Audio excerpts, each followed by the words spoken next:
Amelia and Grace had been inseparable since year 7. They walked to school together through the drizzly streets of their small town, shared crisps at lunch, and swapped homework tips.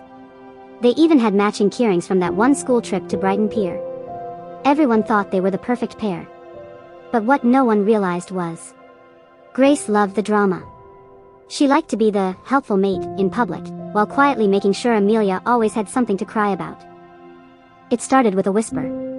A rumor went round that Amelia had copied someone else's coursework for English literature.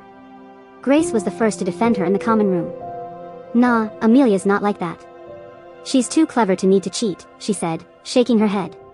But behind the scenes, she'd been the one to accidentally email Amelia's draft to the strictest teacher in school, complete with notes that made it look suspicious. When Amelia sat in the girls' loo with tears in her eyes, Grace came in with a packet of tissues and a soft voice.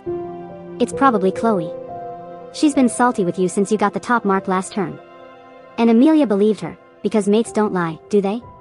The school talent night was coming up, and Amelia had been picked to open with her solo piano piece, something she'd been working on for months. 2 days before the big night, the sheet music she kept in her locker vanished. Grace popped round her house that evening with a hot chocolate and sympathy. "Honestly, I think it's that year 10 girl, Sophie. She's been giving you side-eye for weeks. Some people just can't stand seeing you shine." Amelia felt grateful for Grace's support, never realizing she was sitting across from the real thief. One Friday after school, Amelia doubled back to the common room to grab her water bottle. She froze at the doorway when she heard Grace's voice. "She's such an easy target. I just hint at someone else, and she believes me every time. First the coursework thing, then the music, she doesn't have a clue." A laugh followed. Amelia felt her chest tighten. Her best mate, the one she'd trusted since they were 12, had been behind everything. Amelia didn't call Grace out straight away. Instead, she carried on as if nothing had happened. She still walked to school with her, still let her defend her in front of others.